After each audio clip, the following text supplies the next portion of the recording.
Hello and welcome back to the channel. I'm Grandmaster Shaymin. In the last episode, well, things got pretty intense as you could probably tell, and we found our killer, or at least someone who caused Rinka's death in one way or another, as well as Shingetsugu, the old man. And we're now found ourselves inside his house in a very dangerous situation. And it seems like this mysterious silver-haired girl is a trained assassin or someone of the sort. Make sure to apologize for your behavior before she leaves. Right, I was on edge because the two others came here this afternoon to scrounge up information on you, Shingetsugu. When I saw you two talking, I thought she might be in the cahoots with them. In any case, I do apologize. This isn't half-hearted. She's even bowing her head. You see scenarios like this often. The granddaughter does something and then apologizes when her grandfather tells her to. I would honestly believe that these two are family had I not known that they were participants, even though they look so different. They're not just playing the parts. Everything about their interaction feels authentic. That just makes things harder for me. I'm not particularly upset about it, don't worry. I can't blame her, though, considering my attitude towards him. Of course, it's not like I've decided to let my guard down around them now. My standing by the front door to ensure my escape route serves as proof. However, something she said piqued my interest. I have to confirm with her before leaving. Two others came here earlier, you said. They wouldn't happen to be a tall man and woman, would they? How did you know? I've been keeping an eye out for them as well. Her eyes widen. Shingetsugu, on the other hand, listens without reacting. I take it you know who I'm referring to. They came by earlier, so yes. Beg your pardon? Oh, I haven't got to tell you yet. They're the reason why the house is a mess. I mean, look at all the trash bags around here. They didn't do that. I did notice some disorganization, but I assume that's how they lived. I don't mean there's trash lying around, but there's a number of newspapers, magazines, and articles of clothing dotting the floor. You know numbers 3 and 11, don't you?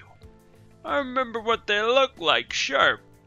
Mind explaining what happened? I've completely lost my chance to leave now. You should listen to this as well, but in return we would like some information. He motions for me to sit closer, probably because he knows I've lost my chance to go too. Those two made their way into the house looking for you. It wasn't long after you left, actually. I was aware that they'd been scouting out the house when I last came here. They probably have been for several days, which confuses me all the more how they didn't know the silver-haired chick was there. Knowing Shingetsugu leaves in the morning, they figured he'd stick to the routine today as well. I made sure to chase them off, though. The woman was tough, but the man was no threat. What? You chased the two off? She's about my height, and she's definitely way younger. That just shows how short you are, Rinka. And extremely slender, judging by from how she said number 11 was tough. I doubt she gave them a simple verbal threat. These are the same two who took out Sonia's parents hostage. As if they'd listened to the kid's threat. They got away, but I did manage to severely wound number 3. We should be safe for a few days thanks to that. So you resorted to violence again? I had no choice. It was the only way to keep them out. Besides, they attacked first. Wait a minute, you fought them? Like how? I'm not sure. I just know how to fight for some reason. Is that even possible?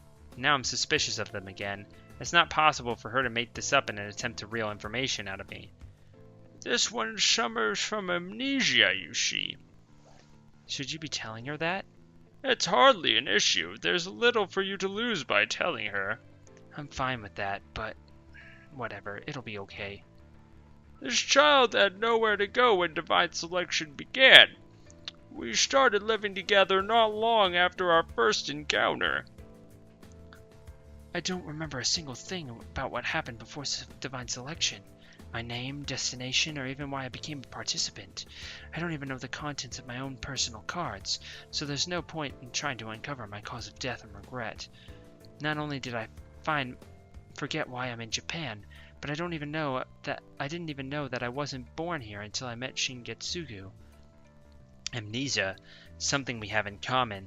The only difference is that she's lost all of her memories. I've forgotten bits and pieces prior to and after divine selection began, but not enough to affect my life. Meanwhile, she doesn't know where she is. I can't even begin to imagine. I met Shingetsugu pretty quick, though, so it's not as bad as you may think. She follows up with a pleasant smile. It's hard to believe that someone with a smile like this could fend those two off. I've heard about how one retains their personal habits and skills when suffering from amnesia. The loss of personal memory doesn't influence muscle memory or something. But that said, she had the ability to go toe to toe with those two even before the amnesia. Right, I'm sure there's more you want to hear, but I do believe it's your turn now. He turns his attention to me after cutting the conversation short. He did mention some sort of reciprocity of information before. I decide to tell them what I know about those two.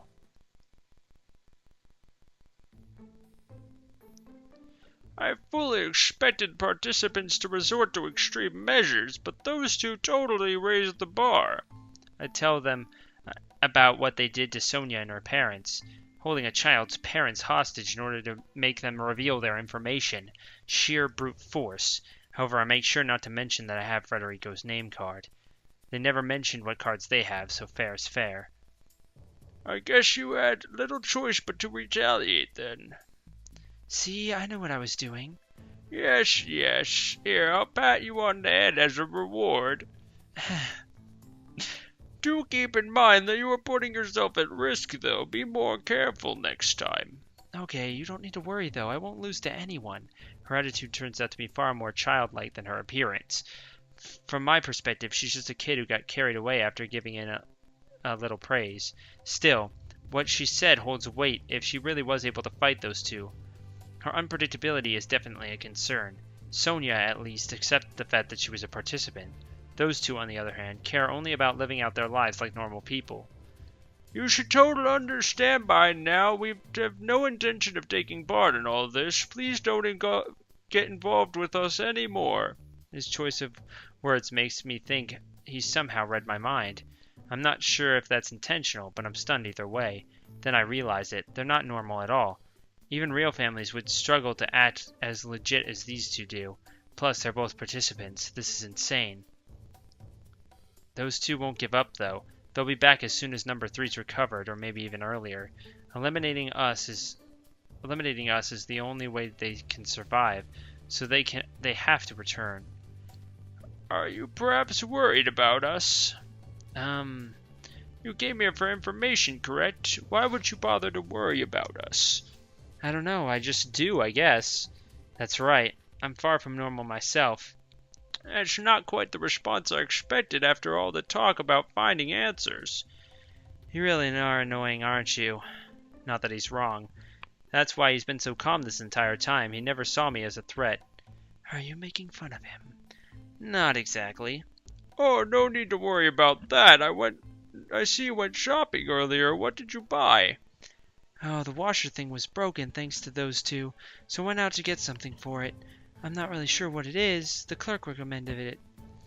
I assume you mean the washing machine. What's with the hose? They said you'd know what to do with it. Next to her is the washing machine hose. I recognize the logo on the bag. She must have bought it at one of the nearby supermarkets. I'm not one to fish it with machines, unfortunately. What are we going to do if the washer broke then? Fortunately, there's a coin-op laundry close by. Coin-op laundry? You go there and you pay to use their laundry machines. You said you'd cut down on other expenses for the sake of Panchenko. We can't do that. I really want to say something, but I don't. She might actually believe what he says about it being a battlefield. Shingetsugu, meanwhile, takes the hose before returning his gaze towards me. You know how to fix this, don't you? That figures. In the back of my mind, I knew I'd end up getting asked based on their exchange. I'll replace the hose, but I'm going home after that. Thank you very much. She's gonna turn into some sort of crazy threat. Gross. How long has it been since this thing was cleaned? Someone get me a pair of plastic gloves. So much for going straight home. Even their drain's a mess. Ugh. Mind helping me rinse this? Okay. Not like that. Get the water from the bathroom. Wah! And thus I faced my fate of getting a torrent of a washing machine to the face. Fuck. So then you go to the bath. Why? Wait. Why are they both the same? Isn't that... Oh, God. Whoa? No. Whoa? No, it's not whoa. You?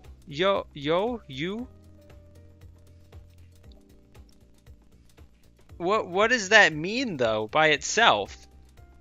Because... Yeah, that has to be you. Yeah. Okay, so that's you. The hiragana character you. But why is that on the bath? Shouldn't there be like a logo for the, what is it? Ona and I don't remember what man's is off the top of my head. Isn't it Oto? Something like that. I know that woman is Ona. But I don't quite remember man. I think it's Oto. But I'm not 100% sure. But I'm really confused why the character for the character you is on there. I don't know what that means. Not only do I get drenched, but the water inside the machine is absolutely filthy. I wish I could exchange this memory for one that I'm missing. At least I changed into my school jersey beforehand. My uniform is safe. But I can't say that's enough to make up for the experience. Honestly, this is probably the worst thing I've gone through since Divine Selection started. I've only got myself to blame, though. It never would have happened if I wasn't such a pushover. Naturally, I'm not too keen on using the bath at Shingetsugu's place, so I head to a nearby public bathhouse. Yeah, this place is huge. See, this is... What's gonna suck is that she's totally going to do a complete 180. I just know it. Once she gets her memories back, she's going to be a complete bitch. I just know it. It's going to happen. I can't believe Naomi was right. Nothing. The whole time, she was actually a he. Okay. I should have known, based on his stride and his outfit, but his outward appearance really and truly made him look like a girl. Okay, so that makes sense. Okay. I guess I've got Miharu to blame for warping my perspective. She carries herself more like a boy, so part of me sees it as normal, despite understanding that she's a rare exception to the norm. I can only sigh at my own silliness. Youngsters like you shouldn't be sighing their lives away. You're to blame for it. How frightening. See, when he said that there's no girl staying here, it pretty much gave it away. I still like the they pronouns, though. It's pretty decent.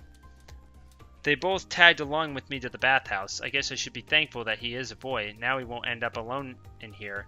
Making conversation with him would be a challenge by itself, but I can't hide my fear. Plus, something's odd about how we both suddenly got headaches when we came face to face.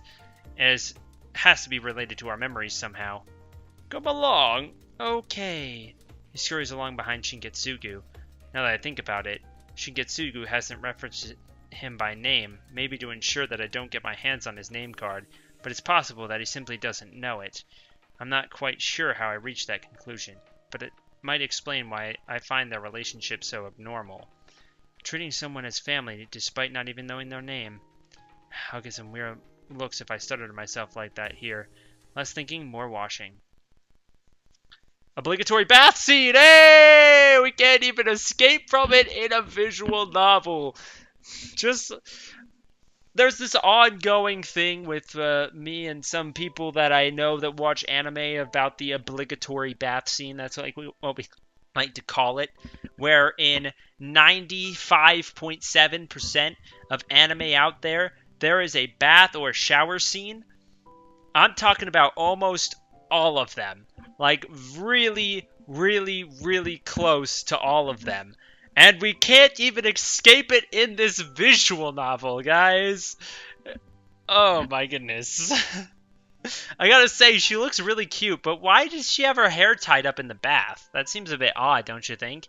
Because, don't you in Japan, you wash off before you go into the bath, and then the bath is saved for your clean body, right? So, unless she's washing everything except her hair, which is entirely possible. But I feel like she'd want to wash her hair. If she got gross fluid all over her, you know, she'd probably want to wash her hair, no? Phew. A sigh pours out from me as I soak in the warm water. This time, it's a relaxed one, though. I usually just shower at home. It's been a while since I've gotten to enjoy a bath like this. It's been even longer since I was last at a bathhouse. I was still in elementary school, so I came with my gran. Gran. I whisper quietly so the sound of the faucet will drown it out. I still message and talk to her over the phone, but I haven't seen her at all since March. She's my one and only family. I can't blame her, since she has other relatives, but it's hard not to feel lonely sometimes. Then again, I should be thankful that she's away right now. Otherwise, she'd run the risk of being taken hostage by the people like number 11. Which is probably going to happen anyway, I bet you. Don't need to worry about Leith getting targeted, at least. Not like it can talk. The next time I'll be able to see her is over summer vacation. I'll be sure to pay her a visit. Summer vacation. Assuming I don't get eliminated. Divine Selection is scheduled to end around then, so I won't ever get to see her if I'm eliminated. However, being the sole survivor means I won't be able to see Miharu ever again. Sonia's words come to mind. It's possible to alter fate, so it lets us both make it through together. There are still so many unknowns with Divine Selection, but I feel like I know which answer I should be pursuing. Thinking about Sonia causes my eyes to tear up, but I suck it back and keep them from falling. I need to focus on what I can do right now. Things didn't quite go as expected, but I can still make the most of the situation. That's the conclusion I came to. The initial plan was to get my hands on Shingetsugu and that boy's information, but I can leave them alone for now. I'm pretty sure they don't think poorly of me. In that case, it's possible for me to form an alliance with them.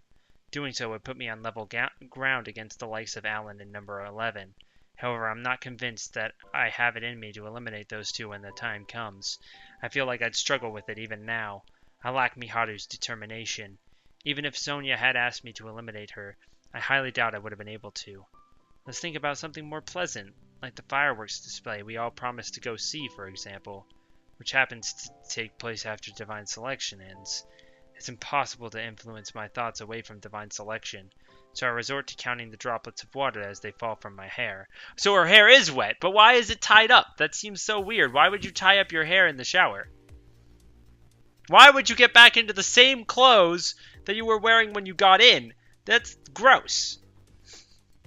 Is there a reason you waited for me? Both Shingetsugu and the boy are perched on the sofa by the entrance. The boy has fallen asleep with his back against it, though. This one was rather adamant, you see. Fell asleep before you finished, though. Hardly surprising with that frame. Must be exhausted after fighting two large foreigners. You could have just left with him. Come now, he was giddy about being able to speak with someone around his age. I can only assume he had no friends before, and now he's being avoided by those in the neighborhood. Are he and I really that close in age? He must not be smaller than... He's not much smaller than me, but his attitude and facial expressions make him seem younger. I give the boy another look up and down. I honestly find it hard to believe that someone like him could make those two retreat. Which is understandable, but something similar happened before. I wait for him to follow up, but he offers me a smile instead.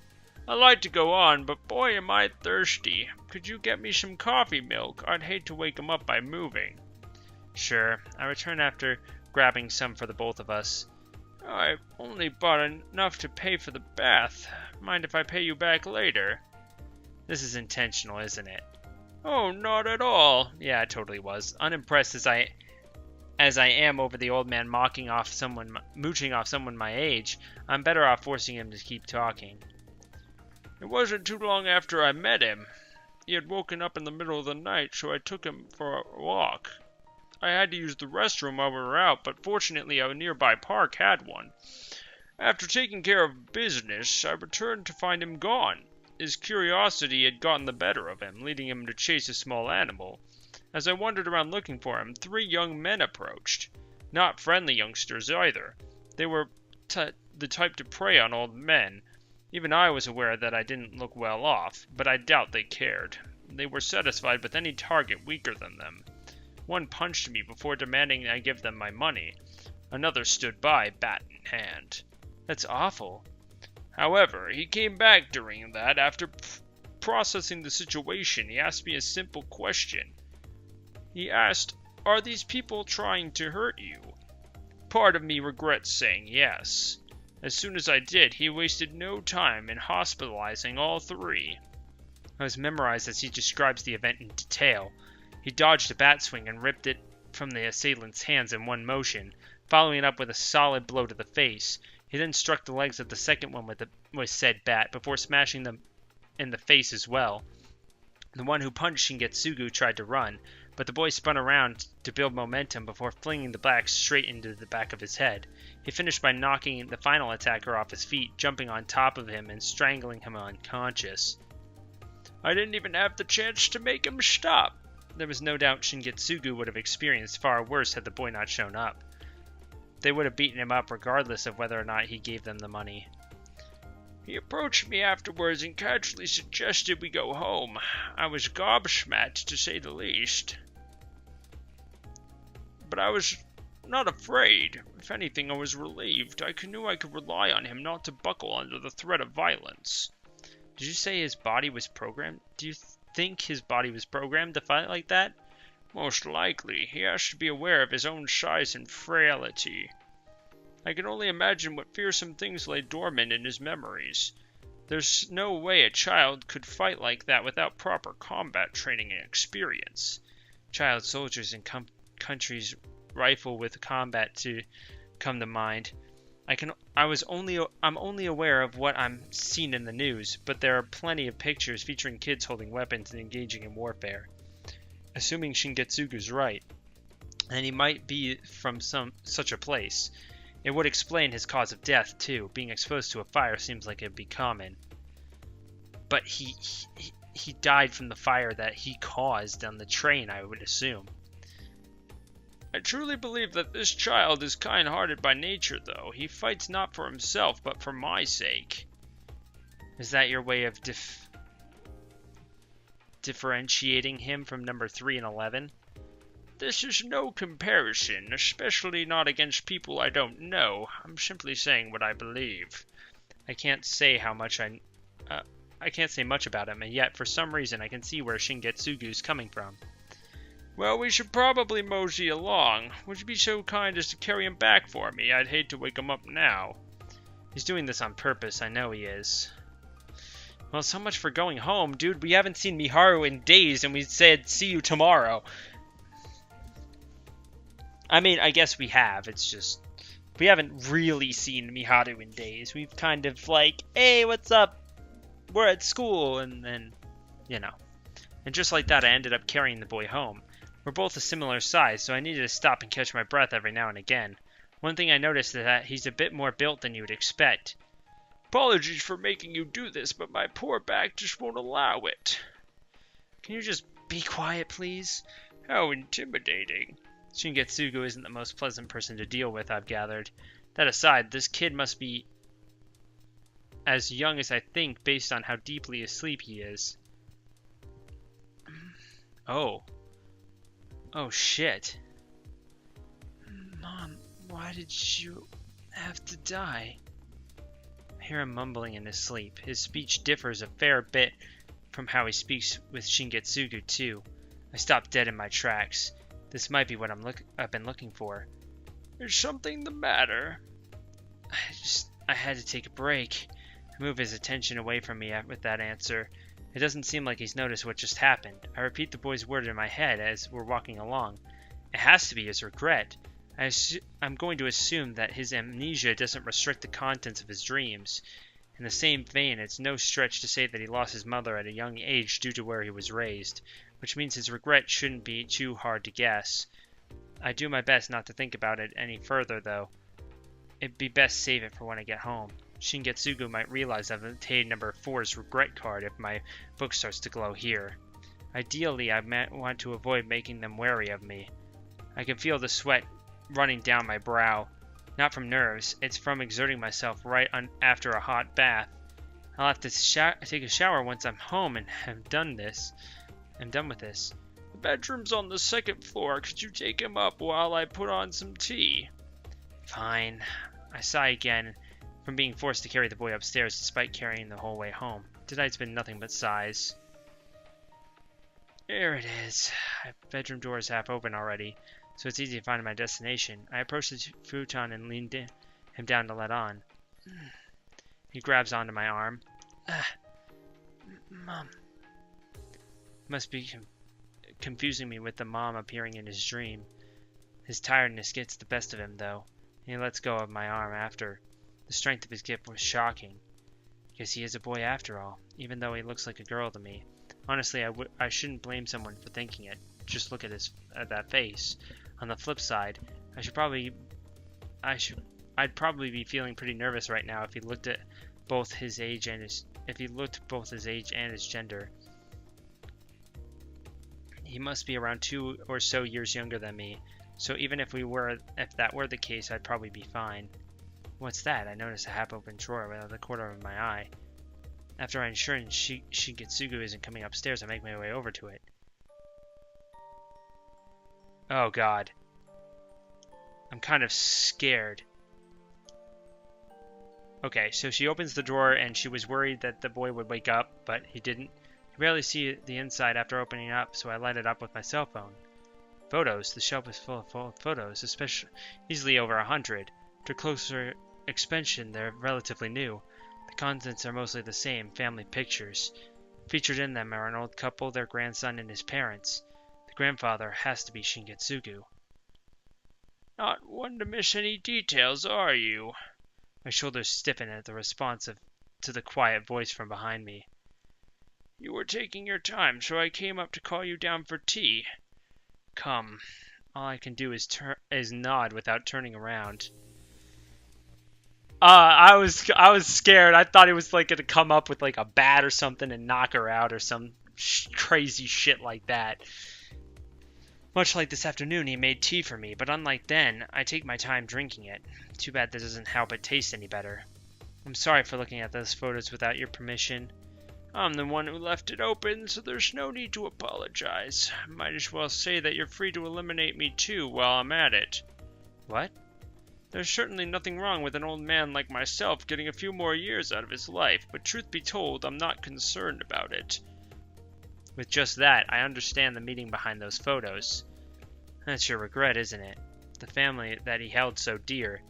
There were a few pictures from abroad as well. He's living alone now, but it's likely the rest of his family stayed here at some point.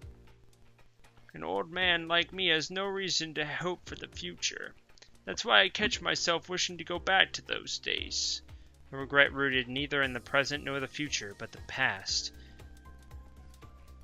Parka said the one's regret represents the future, but that's not always the case. Regret is born from something you can't bring yourself to give up on. In that sense, it's logical that wanting to go back to better times can become one's regret. You can't go back to the past, though. I'm aware. Being with him has helped me to overcome my loneliness, though. It brings back good memories. Can you still say that, knowing it won't last? I believe we will see things different. Such a reality doesn't scare me in the slightest. His tone makes it clear he has no ulterior motive. Wouldn't the book light up if she had truly figured out his regret? My sole concern is whether or not he would be able to live a happy life should he survive divine selection. I hope you're not expecting an answer from me. You must have an idea regarding his regret, yes? This question takes me by surprise. I've heard him mumble in his sleep a number of times as well. Those must be the memories that hide deep within his psyche. I've noticed your surprise over something as we were walking back. I figured he hadn't noticed at the time, but he simply chose to keep quiet. This old man really is a mystery. Both of our regrets are similar. Both are rooted in the past, never to come to fruition. That's why you're worried about whether or not he can find happiness after this is all over. Don't tell me that's why you wanted me to carry him. Heavens, no! Even I wouldn't do something that cruel. It was pure coincidence. He laughs it off, but that doesn't quell my suspicion. What exactly is your goal here? Nothing's going to come from letting him control the conversation. I'm not sure if he's doing this on purpose or if that's just the kind of person he is, but I'm over it. Could I ask you to make him some dinner? You want to repeat that? How about this? If you do me this favor once, I'll tell you my cause of death. You're missing the point here. All I want is to help him overcome his regret, even if it's just a little. Wait. His regret is that he probably couldn't save his mom from dying, right? So, the only way you could do that is to have a woman act like his mom. Oh, God. Is that what he's doing? He's like, oh, you're perfect! Be his mom for me. Even though he's her cause of death, at least in some sense. He pauses briefly before explaining.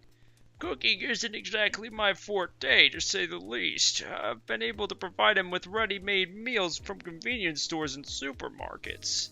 Can't you just try and cook him something then? My daughter-in-law once said the same thing.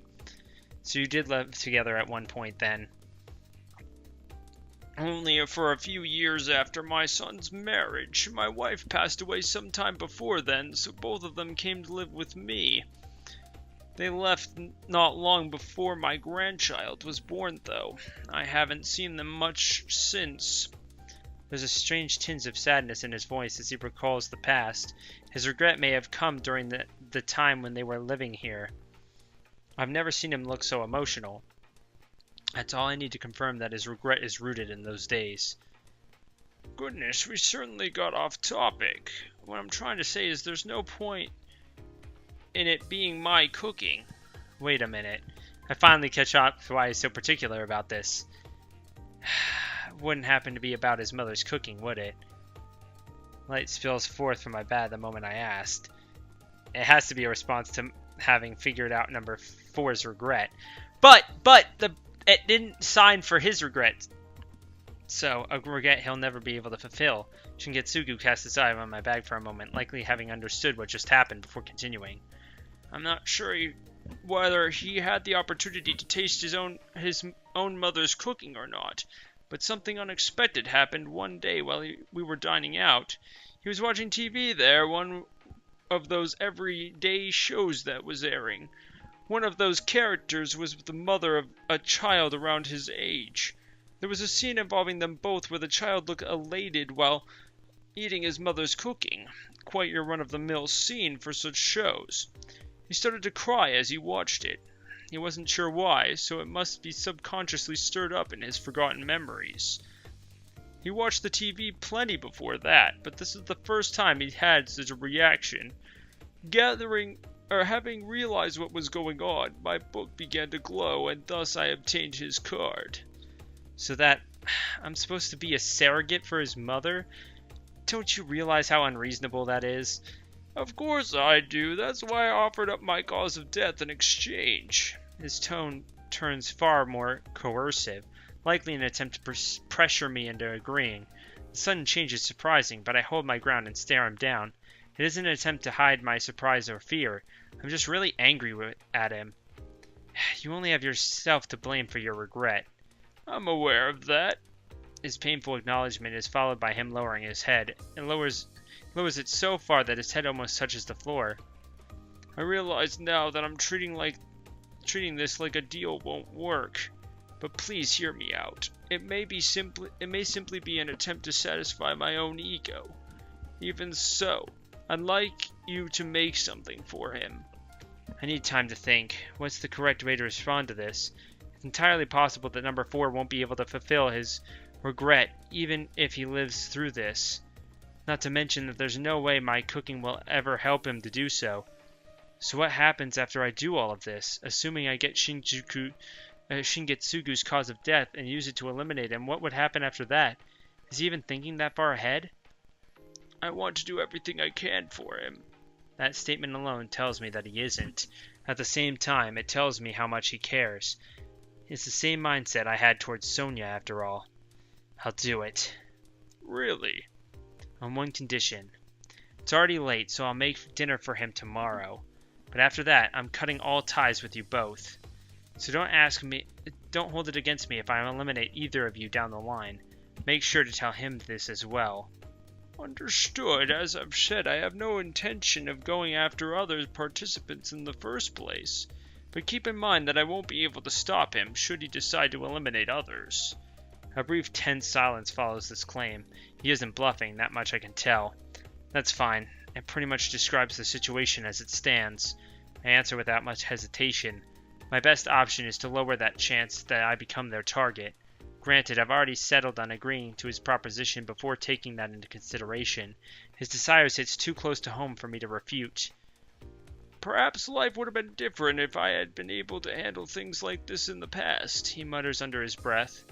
He likely intended for me not to hear him. I'm going home, for real this time. I'll be back around 6 p.m. tomorrow. Don't worry about shopping, I'll handle it. Very well, it's time I wake him up, too. I watch as he pulls himself up to his feet. Is something the matter? You still owe me for the coffee milk. While we're at it, I want money for tomorrow's shopping, too. You'll get your change back when I arrive. Stingy youngsters. It's common courtesy. I agreed to cook for him, but certainly won't be preparing a 5-star meal. I'm sure that Shingitsugu will wiggle out of paying me back unless I demand it right now, so there you have it. He eventually gives in and hands me 3 1,000 yen notes. After that, I can finally leave. I crash down under my bed as soon as I arrive. Jeez, it's been a while since I last screamed into my pillow. Miharu would be like, "Are you an idiot?" if she were here. Without thinking, I talked to myself out loud. Not only did I succeed in gathering info on Shikitsugu, but I also met the boy staying with him. That's gotta be one hell of a day, Jesus. I somehow agreed to cook that boy dinner.